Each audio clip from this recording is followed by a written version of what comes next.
Inkstorm is FilbookFest's signature event featuring festival authors reading from their latest work.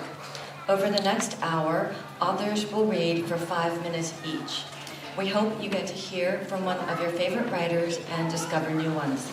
After the event, the authors will be available in the Koret lobby for book signings and author meet and greets. They are looking forward to meeting you. And now I would like to introduce M. Evelina Galang. M. Evelina Galang is the author of Her Wild American Self, When the Hibiscus Falls, One Tribe, Angel de la Luna and the Fifth Glorious Mystery, and Lola's House, Filipino Women Living with War. Galang is a former director of the Creative Writing Program at the University of Miami and former board president of VONA. She lives in Miami. Welcome, Evelina.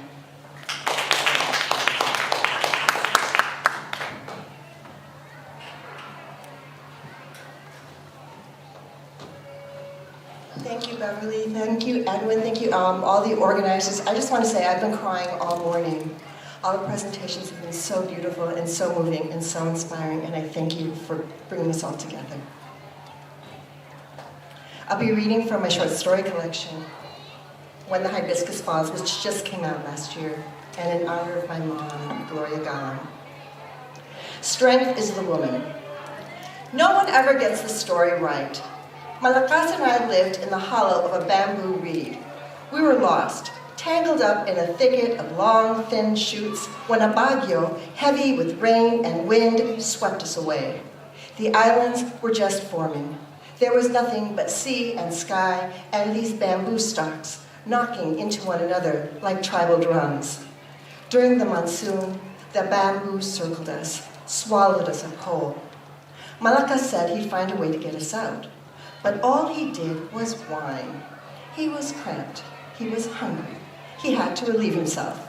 He could not see for the dark. But we could hear the ocean beating on our bamboo pole.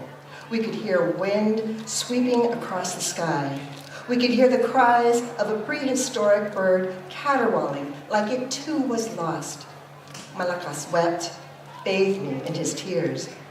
We drifted in the current, spinning like a compass, never settling on a direction. We were always moving. I liked the dark. I liked the cool shade. I liked the lull of the tide. I found it soothing. And in the silence that came when he slept, he was so peaceful. My body fit right next to his, and if he would just learn to relax, we could have been together like that forever. My arms stretched high above our heads, fingers poking out of the end of the bamboo like leaves, wet when it rained, warmed in the sun, salty. Most days I closed my eyes and breathed. I used to meditate a lot back then, and if I listened very carefully, I could almost hear a flute-like melody swirling around us. Why aren't you freaking out, he wanted to know. Over what? It is what it is, just chill. And then the bird flew past us, heard Marcus say, anybody out there? Help! Hush, I told him. Breathe, I said. Relax. But he kept yelling, like the world was on fire. And so the bird swooped down and kissed the tips of my fingers, cawed. We're stuck, he cried. We're hungry, we can't breathe. Quiet, I told Marcus. That's when the bird struck the reed, slashed the bamboo right in half. And there we were, naked, brown, thin from the narrow bamboo. You are so beautiful, said the bird, reaching its wings to touch me. I gave him the evil eye, and the bird, perched on the edge of that bamboo, lost his balance just as the sea rose up and swallowed him whole. No, you stupid bird, Marcus said. She is strong. And that was the beginning of everything. Thank you.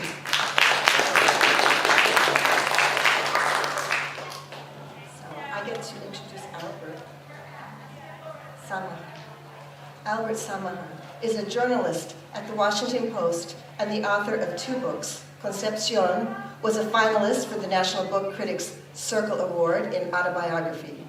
Never Ran, Never Will was winner of the New York Society Library's Hornblower Award, a finalist for the PEN ESPN Literary Sports Writing Award, and adapted into a Netflix docuseries. Please welcome Albert.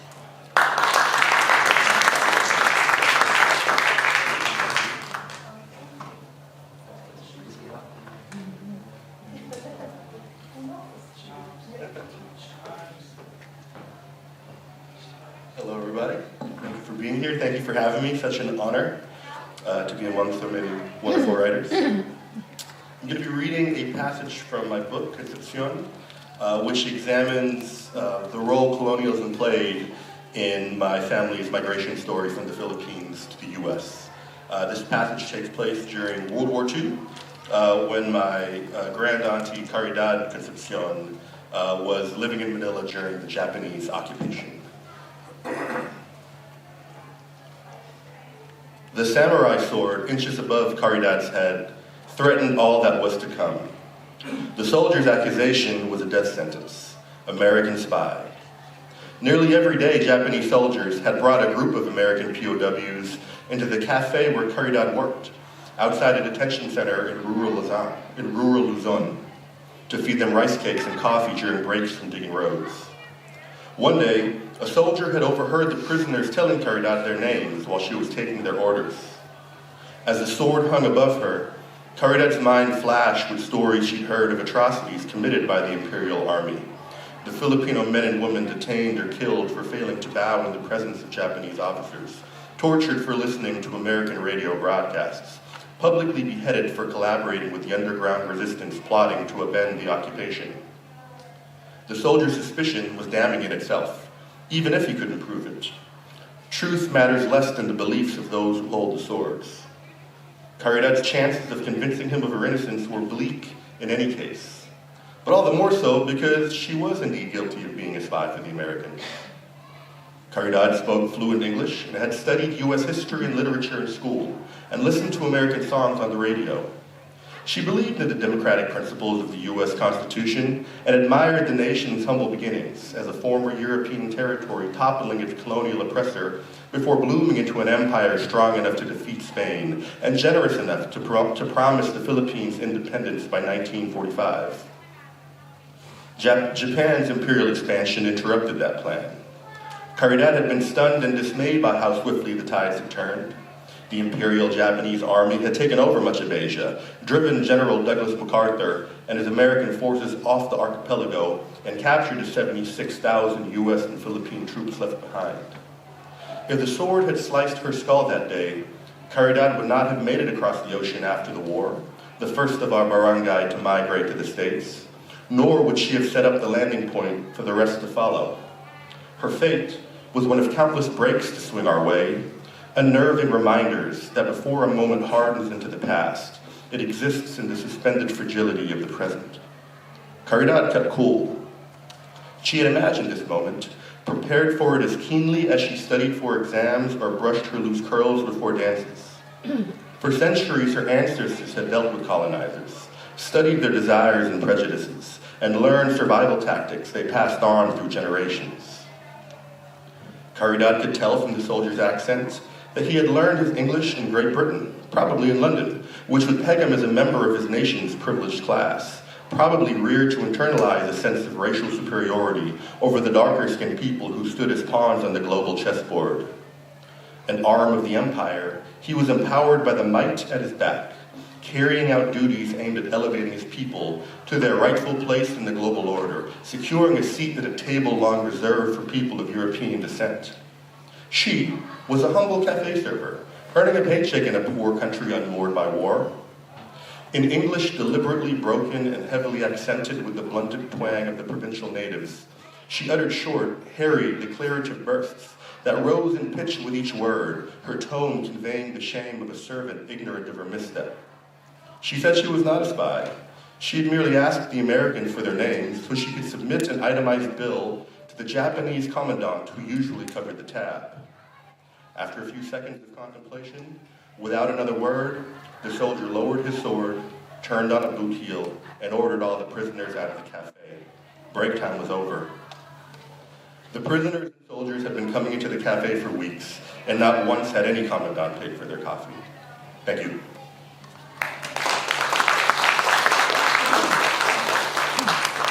And I have the honor to introduce Janine Joseph, who is reading next. Janine Joseph is the author of Decade of the Brain, winner of the 2024 Virginia Literary Award, and Driving Without a License, winner of the 2014 Kundiman Poetry Prize.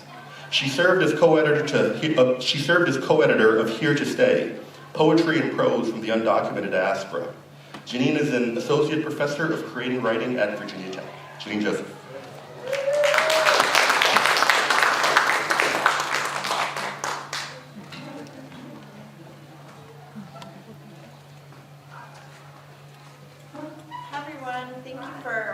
Thank you for being here. I'll just read something from Decade of the Brain. I grew up undocumented in this country and lived here for 15 years undocumented. And around the same time that I was working on my papers for naturalization, I was involved in a pretty catastrophic car accident and had lost my memory. And so that's what Decade of the Brain deals with. So this is called Abecedarian, which is an Abecedarian, a poetic form where every single line begins with a letter from the alphabet. But of course, I grew up in the Philippines, and so I use the N and NG also. And this is for my aba. She was an actress in the Philippines who I mentioned here. Her name is Lillian Leonardo. Abecedarian. For Aba. Bourdain, in the rerun, says the king of fruits, camembert-like custard, smells of sun-spoiled death. But the phrase she recalls is dead grandmother, which bites my tongue. How does anyone forget ever eating, ever excavating from the pale lobes of the foie gras fruit, she gasps. We finish the rest of our attachment with this misgiving, Googling images of thorn husks bisected like my own human brain. Impossible to her to sample, then overwrite the funk. Impossible to her that the Janine I was ram-rattled into the Janine I am now. When the concussion receded, I journeyed across cane and kettle and my habit of skin. Immigrant again in this afterlife of a life without my grandmother tongue. In Lake Lillian, I pressed my forehead, but nothing natural bore me. I dub her monochrome now with noise. Anak ng kidlat, ang doktora, Principe Teñoso, anak ng kidlat, her whole oeuvre voiced over with what I have left. How does anyone forget? Pollen yellow, the odious pulp I can't qualify on my taste buds. How quick my mouth went dry. At the reunion, we extend the butterfly leaf, reminisce around the table, and in all my stories, she is a monolingual sitcom grandma. When I sketched the times she didn't know it was me telephoning, I flush with my hands two fluencies, the punchline undermined. Even their memories, my memory devours into this vanisher language. How does anyone do anything? I stopped asking when I board the plane. In this life, I exist awake until the altitude change exhumes me. Where did she go? Where did I go in that rest? I've heard it's xenoglossy, what happened next. I heard through the pain, faint as zodiacal light, her voice in the air beyond where the body went down. And I have the great honor now of introducing Rod Pulido. Rod Pulido is an author, filmmaker, and self-proclaimed world's biggest ube fanatic. His film, The Flip Side, was the first feature by a Filipino director to premiere at the Sundance Film Festival. His debut novel, Chasing Pacquiao, won the Vulgar Geniuses Award and was named one of the best YA books of 2023 by Book Riot and the Chicago Public Library.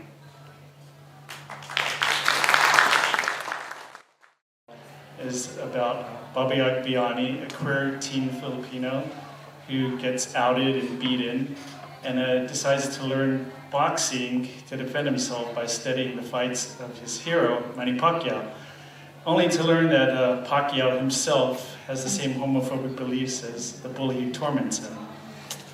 So here we go. At closing time, I find Rex in the locker room, sitting on the bench in his street clothes, stuffing gear into his pack. My stride stalls, but I force myself to enter. You got some skills, Agbayani, and a mean left. I'm almost impressed. He jams his gloves into the bag as if they're responsible for his lackluster workout. Of course, I ain't no girl, and we ain't gonna be sparring come Friday. You wish you could box like Vicky. She'd take you apart inside 2 rounds. Uh-huh. Maybe if we were in a bullshit girl power movie. And who said I was gonna box you, fool? I'm just gonna pound your face into a whole new shape. The threat makes me quiver, try as I might to hide it. You don't know what you're talking about. My words sound weak, hollow, and only fuel Rex's verbal attack. Nah, kid, you're the one who got it twisted. Rex rises and steps to within 2 feet of me, hovering like a drill sergeant. I try to meet his gaze, but I swallow and take a step back. I heard what your hero Pac-Man said. Manny ain't down for your faggoty bullshit either. He says queers are worse than animals, and I'm right there with him. You and your boyfriend be living in mortal sin, and Manny and me gonna teach you some straight gospel, the hard way. So what I'm wondering is, why you rocking that Pacquiao tee when you clearly ain't on your team? Think on that, pare. I eye the crucifix hanging from his neck. I want to yank it off him and shout in his face that he's a hypocrite and a bully who hides behind his religion. But I don't. All my training, all my preparation is forgotten, and I'm reduced to the helpless kid that Rex beat bloody in a grassy field. He sniggers and struts from the locker room, leaving me shaking. I stumble backward onto the bench. The squeak of rusty wheels announces Brandon's presence as he rolls Hank into the room. You hear all that? I ask. Just the tail end. He sits beside me and takes my hand. Forget about it, B. That asshole doesn't know what he's foaming at the mouth about. Girl power movies are awesome. I try to think of a witty reply, but my shoulders start to tremble. I don't think I can do this, Brown. I don't think I can beat him. Hey, look at me, he says. I turn my head toward him. You stood up to him. That means you already have. He means well. His words are sweet, but words will not stop Rex in the ring or keep me from getting hurt, maybe permanently. He's right about one thing. I tug on the Pacquiao shirt. Why am I still wearing this thing? Well, maybe you don't want to believe that someone you looked up to, someone you saw as good, a good, decent person, could be so intolerant. He squeezes my hand, offering a half smile. Or maybe you just don't want to get rid of such a thoughtful present from an amazing guy. I return the smile, but it quickly fades. Maybe I'm overreacting here. It's not like Manny goes around beating up queer people to a pulp. He's just following what he read in the Bible, what he believes to be true. At least he's not as bad as Rex. No, he's not, Brand shakes his head. Manny is worse. Way worse. What, come on, for real? Manny isn't just some punk bully nobody. He's probably the greatest boxer of his generation, yeah? The most famous Pinoy on planet Earth with influence over millions of fans. How many Rexes did he create with that interview? How many little kids are going to think we're no better than animals, that we can be treated worse than animals? I don't answer at first, maybe because Brandon is right and I don't want to admit it. I guess. I don't know. That's all I can manage. Brand touches my chin and tilts my head towards him. Well, this is what I know, Bobby Agbani. I love you. I love you. I can feel it under my skin whenever I see you after we've been apart too long. I feel it on my chest when you step in the ring and get punched one too many times. And I know it in my heart that you make me a better, braver person when we're together. And anyone who thinks the love I have for you is evil, well, they don't have the heart to understand what love is really about. Also, they can kiss my queer brown ass. Laughter bursts from us. It's cathartic. God, Pran is so cute when he acts tough. Thank you.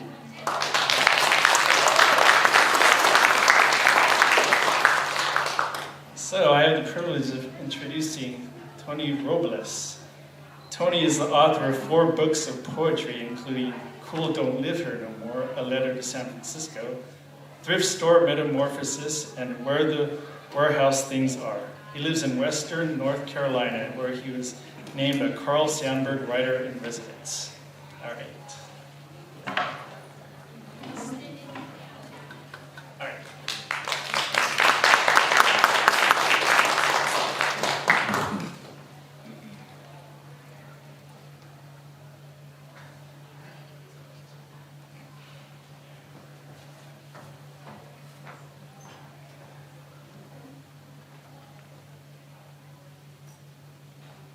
Good afternoon.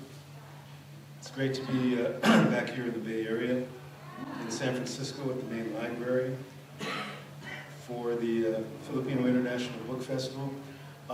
Those of you probably know, or maybe don't know, that I've lived in North Carolina the last 6 years, 5.5 years, and we just had a massive hurricane called Hurricane Helene. And this is a poem about that hurricane. It's called Power. We have no power. We have no lights. We have darkness and stars and crickets and splinters that have pierced our roads and the skin of our homes and our eyes. We grope about looking for a candle to find the light in our eyes, searching for the doorknob, the keyhole. Perhaps the light is there, but we have no power. But I've met neighbors here that I've never spoken to. And in the calmness of night, I see the light in their eyes as they see the light in mine. And we realize somehow we have power. And that's for Asheville, and that's for Statesville, and for Swannanoa, and Hendersonville, and a town called Bakersville that was annihilated, the hometown of a co-worker of mine. A co-worker named Peyton, who's just a fantastic person. Where the Warehouse Things Are, published by Red Hawk Publications in Hickory, small town called Hickory, North Carolina. Where the Warehouse Things Are, inspired by my job working in the warehouse. We assemble wheelchairs and power scooters for elders, veterans, and people with disabilities. And really what it is, it's a non-toxic, extra strength look at masculinity. It's an example of how poems can bloom from calloused hands, an example of how labor pains of a warehouse can give birth to poetry, and an example of how the language of men can be shaped into poetry and into poetic possibilities. And I'm going to read one poem from the collection. It's called Warehouse Call, actually Service Call number 1, because my girlfriend happens to like it. And it was weird. I was on a service call. We had to go up into kind of I don't want to say desolate, but kind of an isolated place. And the technician that I was on the call with, during the meandering ride through the mountains, didn't say a thing to me. And it was kind of uncomfortable to be on a service call and the guy next to you is not saying anything. And so this is what happened. Service call number 1. The technician made me nervous as we weaved through the mountains in the company truck, filled with tools awaiting a glint of conversation to cut through. The twists and turns wove a gulf between us that widened as the road narrowed. A gulf of silence interrupted by a conservative radio talk show host. The technician chewed a piece of gum. In the hollow of my mouth, I form words misshapen, words that die en route to the tongue. The technician is a veteran, was in Afghanistan.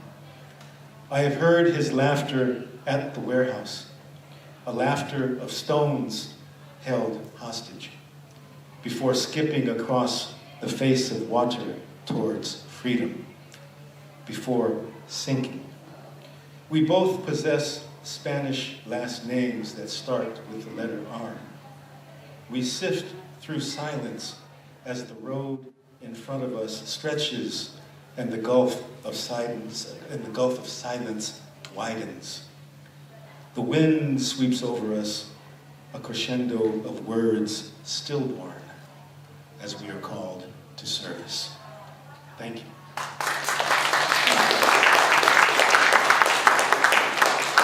And it is my pleasure to introduce Dustin Domingo. Dustin Domingo is an artist, educator, and writer based in Southern California. He is dedicated to documenting histories and telling stories, especially those by and for marginalized communities such as LGBTQIA+, and the Filipino/AAPI groups. His work includes executive producing podcasts that highlight the diversity of queer, that is the stories we're proud of, or the stories we're proud to share, and Filipino research perspectives. Dustin holds a doctorate in organizational leadership and explores the application of cultural competence theories in real-world settings. Let's welcome Dustin Domingo.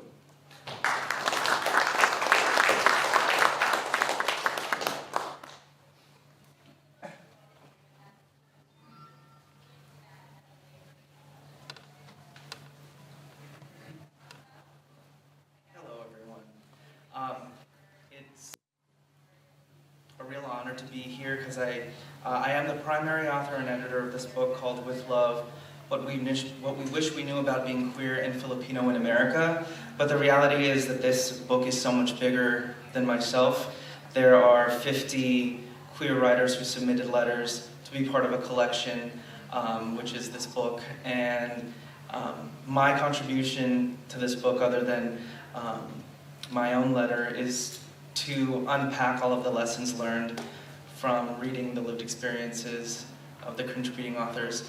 And I want to invite folks, if you feel like this resonates with you, to come to the third floor LGBTQI+ Center at 2:30, where some of the contributing authors are going to be reading the letters and talking about their lived experiences. So I will read from the introduction. Scientists believe that the Earth is more than 4.5 billion years old.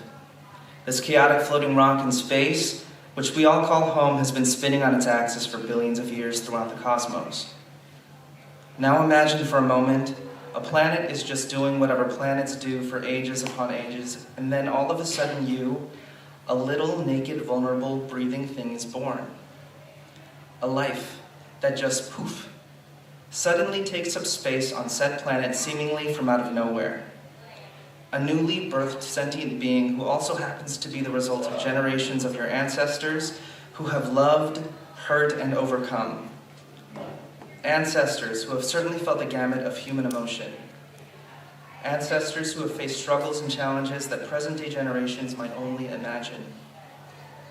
Hundreds, thousands, and millions of people, in fact, were born, lived, and died in order for you, an individual, to simply exist. Poof. Holy crap, what a miracle. What a miracle indeed. And what's more of a miracle is that there's only one of you. And when you were born, the world had the honor of meeting you. I truly believe that as children we have a great awareness to know who we are and how we feel.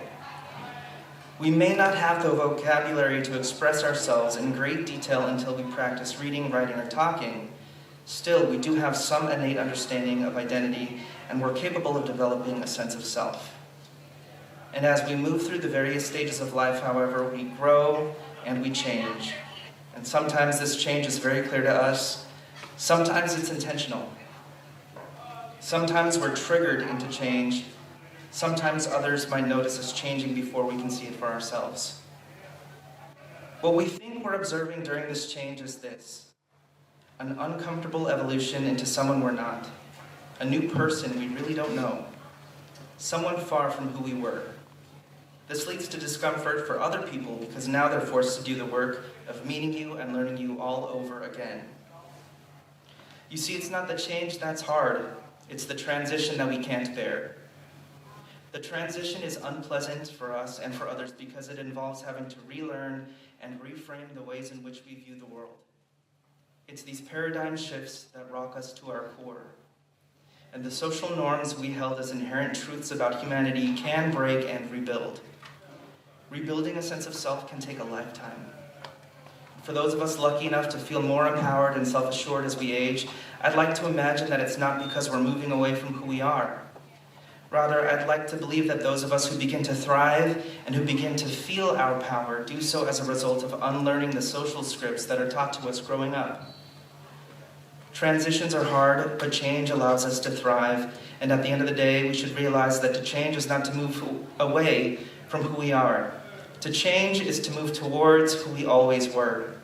It's to become authentic to who we are despite the social scripts telling us we should be someone we're not. This is in part why this book exists. It's to remind you that you're a miracle, to remind others that we, especially as queer Filipinos, can exist authentically and thrive while doing so. It's to remind us all that there's a community out there for everyone. And when you learn to move towards your more authentic self, regardless of what our society says, there you will stand in joy, in belief, and in power. One of the best gifts you can give to yourself is to be as you can be. To move towards the real you might be a difficult journey. This is particularly true in today's age where social scripts still overwhelmingly center heteronormative lifestyles, binary perceptions of gender and love, as well as Eurocentric standards of beauty that are simply unattainable. Especially when our ethnic heritage includes centuries of colonialism and imperialism, the intersection of our identities as queer Filipinos greatly impacts how we interact with the world around us. Remember, our planet is 4.5 billion years old. Our giant blue marble will likely continue to spin for another several billion years before it's completely engulfed by the sun. In context, your lifespan is but an infinitesimal moment. Poof, you're here, and poof, your history. So why not live the life you want to live? The inner peace and power that many of us crave can become a reality when we take even the tiniest steps towards who we always were. Thank you.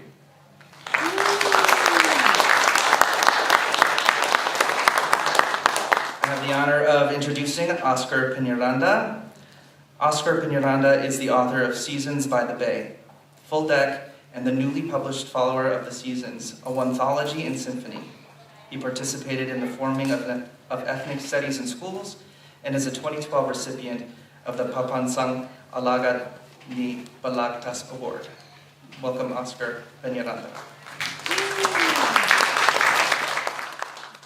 I'm going to read from this latest book of mine. It's a multi-genre book. It has memoirs, poetry, short stories, and essays. I'll read two memoir pieces. And by the way, your uncle, the one in Italy, in Tarquinia, I lived in his 1,000-year-old castle. I'll talk to you in a little while about it. I've been looking for you for a while. This one is called The Lousiest Salesperson in the World. In the late 60s, I worked at a posh San Francisco store, Joseph Magnon's, while taking my master's at San Francisco State College and keeping up with two toddlers to boot. But the children were not rowdy nor boisterous, like the ones you see so many of nowadays. I always felt lucky and thankful to be blessed by having beautiful and level-headed children while they were children. I was one of a dozen, when busy and full, shoe salesperson at the store. We worked by rotation. Imelda Marcos, First Lady of the Philippines, closed the store down for the last 3 hours one time. But my story is not about that one, but about one Janis Joplin, risen rock star of the time. Of all the 6 months or so I worked at that elite store, I had but one day that I earned commission. We had to sell $200 worth of shoes before getting a 15% commission. I never made a day in which I sold over $200 in the whole 6 months I was there, until that day when Janis Joplin walked in. I stole more shoes from my family than sold to the customers, in fact. She came in, Janis did, almost closing time. She came in with a sharp-looking attorney or secretary-looking companion. In contrast, Miss Joplin looked like something the proverbial cat dragged in. But then, that's how she always looked, most of the time anyways. In my young, undiscerning eye, I was surprised I wasn't odd at all. There were a lot of counterculture bands in San Francisco already playing here and there, visiting, doing a love-in or a teach-in in many parts of the city, and I couldn't keep up with who's who, so it was no big thing to me. My number to assist a customer was called, and the manager, a nice Jewish man, introduced the two ladies to me. He knew less of what was going on with the counterculture because he kept asking me why the students at SF State were rioting and causing all kinds of trouble. Do you have any boots? I want to see some boots. She took off her sunglasses, which were almost falling off anyway, and shook her dirty blonde hair. Those boots were the hot items of the era. Oh, we got plenty, I said. I measured her, but I did not have to measure. I'm good at eyeballing their shoe sizes. Until now, I can tell. Size 8, this lady here. Oh, we got plenty of it. I'm good at eyeballing their shoe sizes. She was small. I was sure it was no more than 5 and a 5.5. Okay, sit down here. And you too, ma'am, I said to her companion. Sit anywhere. Yeah, sit down, love. And to me, she said, I'm going to get 10 pairs today. Okay, dear? Wow. I rushed to the basement to get as much as I could. 2 trips. The boot box covers were my favorite pads to write poems on. Sometimes I would write on them and put them back on top of the boxes. I checked to make sure the box covers were not written on. I hurried up the stairs, laid the first bunch in front of her, and started to lift her foot while she was forcing the other foot on. And in her over-earnest engaging and negotiating with gravity helping out, both her breasts fell out of her one-piece tie-dye dress. They almost hit my eyes. It was any bigger, it would hit me at the top of the head. While she was putting one back on, she said, without skipping a beat, there, thumping her foot. She finally got one boot firmly on and said, now put the other shoe on, sweetie. While she deftly and naturally placed the second breast back in her dress. I used to tell customers the truth all the time, and the veteran salespeople would sometimes overhear and tell me, no, young man, that's not how you do it. Any questions they ask, always say, it's the latest thing from Paris. It's the latest thing from Paris. Even if you mean Paris Street in Excelsior District, it's always the latest. Even though it's made right here in Oakland, it's the latest thing in Paris. Always say the latest thing from Paris. And when they ask, Mr. Fishner, the #1 salesperson giving me advice, told me, and when they ask what's on sale, just say, yeah, this is on sale. For sale, on sale, same thing. You make profit.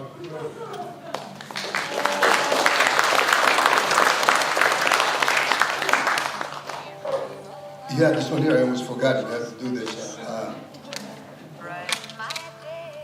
Oh, Beverly Moreno.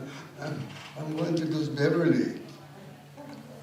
The Beverly's debut short story called Wildflowers was shortlisted for the 43rd Annual Northern California Book Awards, and winner of the 2024 IPPY Bronze Medal and the 2024 National Indie Excellence Award in AAPI Fiction.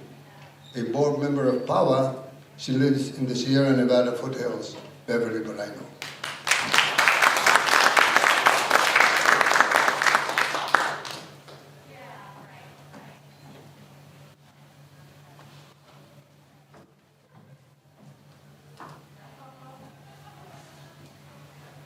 Hi everyone, good afternoon.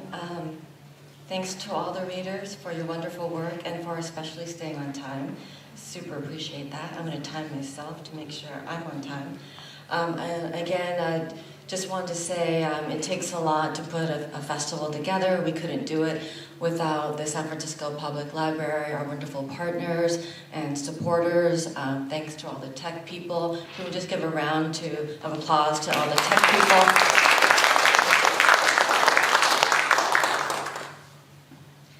I'm going to read the beginning of a story that I actually never read publicly. It's the raciest story in the collection, and I know that for sure because my brother said I had to skip many pages in that story. It's called Dilation. Genevieve observes Janie across the table in the half-empty restaurant and wonders what it must feel like to be 6 months pregnant, to have so much pressure on the bladder, the baby constantly moving and pressing down. She wonders if it's anything like the pressure she felt before surgery, the rhythmic throb in her abdomen, the sensation that with her every step, her ovaries were somehow being shaken, as if they were loosening, unhinging, detaching from the rest of her reproductive organs, from her body. When the doctors had discovered the plum-sized cysts, they were forced to remove her ovaries. At 28, Jen must take the same hormone pills as menopausal women to balance her estrogen levels.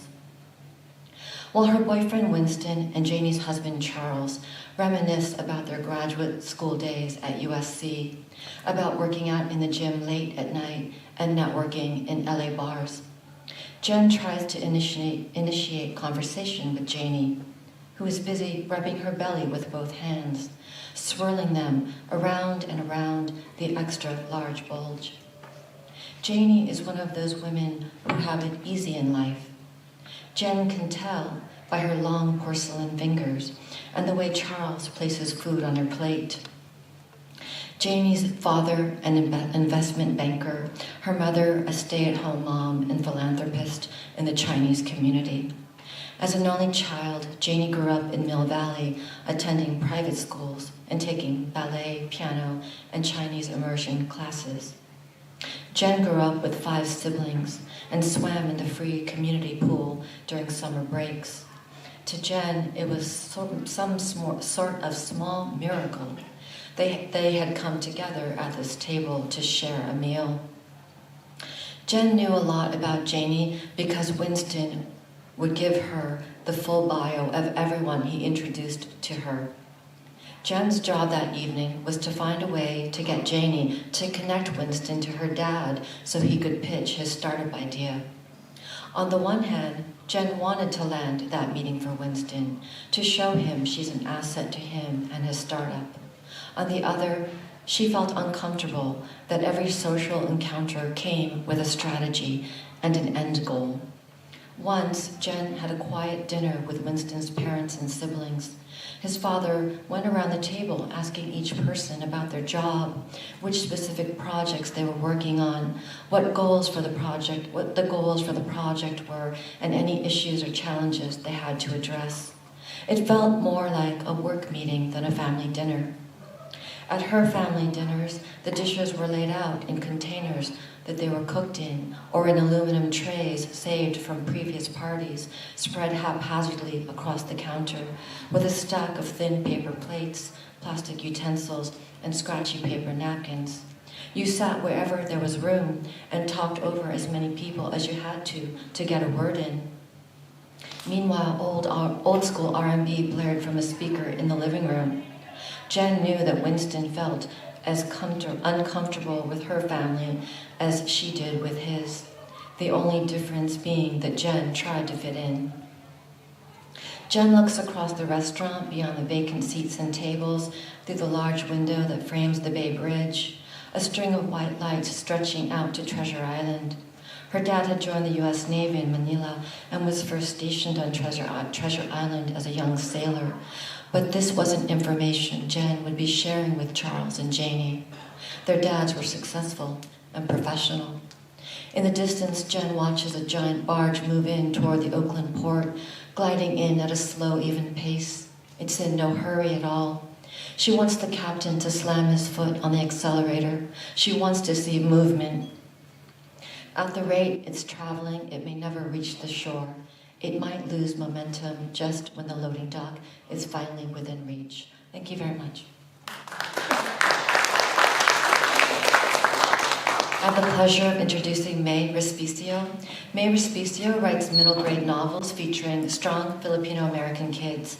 Her books have received the Asian Pacific American Libraries Association Honor Award, been recognized as an NPR Best Book, and chosen as the one book read for Rhode Island, and has been named to many state reading lists. Welcome, May.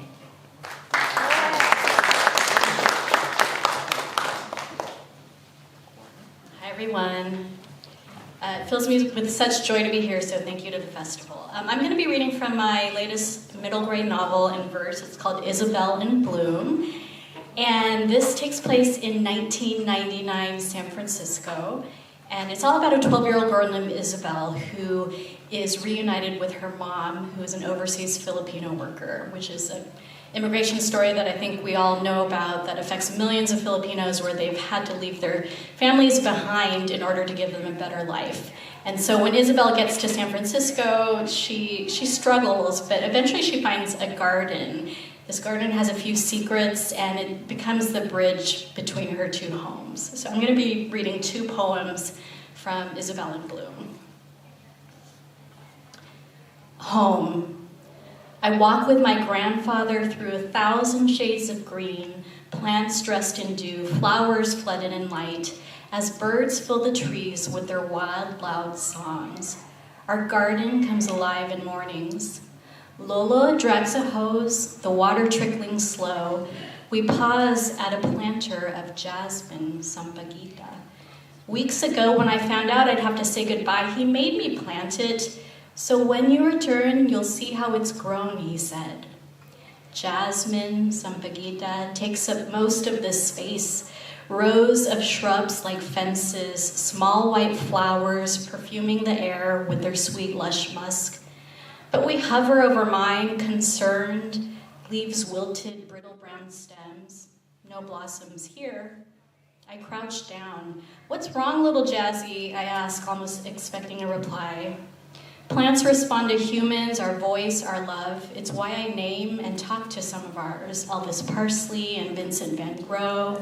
My favorite, the Spice Girls, a cluster of herbs named after a music group my friends and I dance to when we play our CDs. Should I have grown it in the ground or in a different pot or something? I ask my Lolo. I don't know what to do. You should trust, it's just a little thirsty. Jasmine Sampaguita has gifted my family our livelihood by learning the art of growing and selling. Its blooms are our survival. I know its petals soft and white. I know its smell without it near, but I don't know why this one looks how I feel, homesick, heartsick, when I haven't even left for California yet. I sigh. Feeling nervous for your trip, Isabel? If I don't like it there, can I come home? To my surprise, Lolo nods, but only for visits. Tricked! Lolo raises my chin so our eyes meet. Sumpaguita sounds like Sampaguita. It stands for I promise you, and I promise you will do fine in your new home. He lays the hose, slips it a drip, saying something I've already heard many times my whole life. We bloom where we are planted. Okay, so I'm going to skip ahead to the next poem. This is called Goodbye Garden. My last meal at home, Lola fixes dinner and asks, can you grab some calamansi, Isa? I run to the garden to our bountiful tree. Family legend has it that growing this garden helped Lolo after his return from World War II, where he fought alongside Filipinos and Filipino Americans.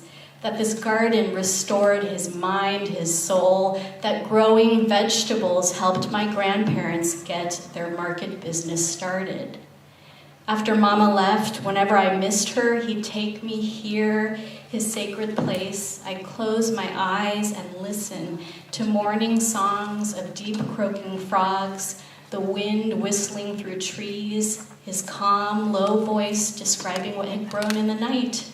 Kamote, talong, sitaw, sweet potatoes, eggplant, green beans.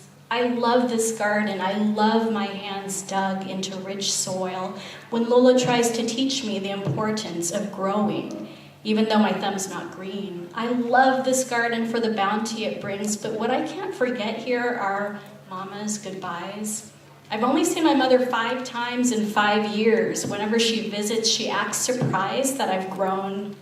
She sobs, takes my hand through 1,000 shades of green, reveling in the height of the calamansi tree, planted when I was a baby, making me reach up my arms for a quick photo to show how I've grown against its limbs since the last one she took. Yesterday, in a tourist book, Lola showed me pictures of my new city, with a Golden Gate Bridge and a Golden Gate Park. Look, there's a huge garden in that park, he said. His eyes lit up, mine did not. Isabel, calamansi, please, Lola calls. I pluck a ripe greenish one, not to sell at the market, but for my favorite meal. I offer to cook instead of Lola, but she smiles and says, let's cook together. So we do, and we dance in between chopping and mixing, simmering and smelling, holding on and letting go. So you're gonna have to check out the book to find out what happens. Thank you. I have the honor of introducing Edwin Lozada and Jaya Jacobo. Edwin Lozada is a Fulbright Hays Scholar and a recipient of a San Francisco Individual Artist Commission Grant in Literary Arts. He currently teaches at Ruth Asawa School of the Arts here in San Francisco. He is president of PAWA and one of the founders and directors and curator of the Hinabi Project, the art of Philippine textiles. He was director of the Filipino Book Festival for several festivals. Jaya Jacobo is a lecturer in gender studies at Coventry University, where she currently does work on trans-feminist pedagogies in literature, art, and performance. Her debut volume of poetry in Filipino, Arasahas, was released by Savage Mind Publishing House in the Philippines and by Pawa Press, with Paloma Press in the US, translated by Christian Jill Benitez.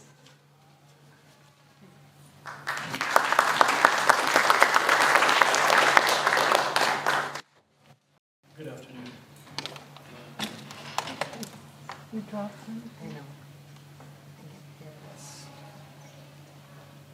The author says, the title of my book, Parasakas, is queerly untranslatable. However, in the Partido dialect of my mother tongue, Bicol, it involves heat or humidity, or the sensations of disease and desire one is exposed to through the long summer. Marcus de Lisboa's Vocabulario de la Lengua Bicol from 1865 ruminates on Arasadas. Aflicción y congoja interior que se siente por el calor, o bochorno, calor intrínseco, el enfermo, sentir congoja, calor interior. I ask, however, how could this febrility be productive? What remedy could be allowed to emerge from within the poison? I've chosen a couple of points to visitation. The howling dogs or the ticking gecko by the door is reason enough for her, who rests in the spell of the darkness of the room, to rouse in the hope that something comes after the deafening cruel. And so, despite the days, from wandering the wild and searching the caves, dreamt, here I am, the moment my only witness, looking for signs by the stairs, the frames on the wall, the clock by the door, fumbling for the lock, curtains, necklaces, threads, keys, envelopes. Roused, shall I watch over myself too? The glimmering floor beckons, rose petals, chipped pearls, sugar cubes, spilt liquor, butterfly wings, guava leaves, all lining the hunks of vases and figurines, marble, ivory, clay, mud. Where do I place? Where do I go? Intonations.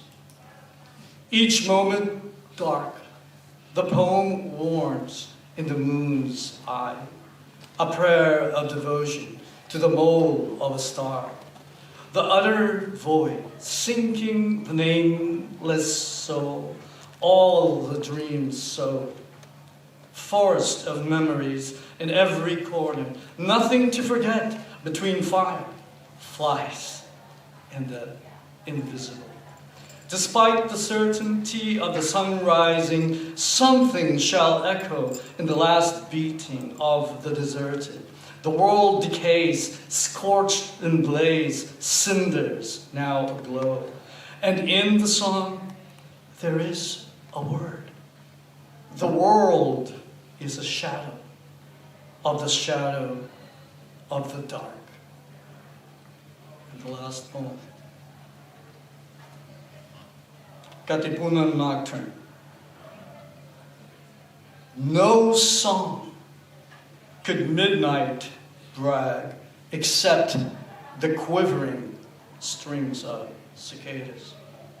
And if nothing awes in the rhythmic splash of drizzle paddling mud, what else could be sworn? The quiet that's been stilling fills every crevice, lulling the children, giggling, stunning the pundits' words with appeal, and the voices. Turning again to one's room when the cobwebs are no more, and so are the clutter, the life left behind, even the fan couldn't utter. And soon the changing wind and the house, its sound, its own deserted.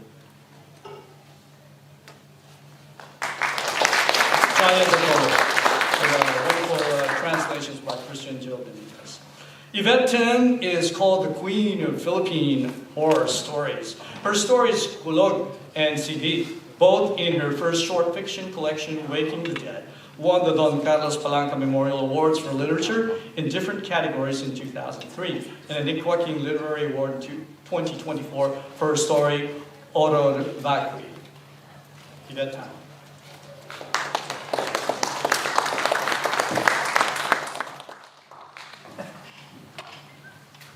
Thank you to all the authors for reading at Inkstorm 1. If you like this format, just quick 5-minute introduction to authors' new works, come to Inkstorm 2, 4 to 5 o'clock today here in the Koret Auditorium, and have a wonderful afternoon.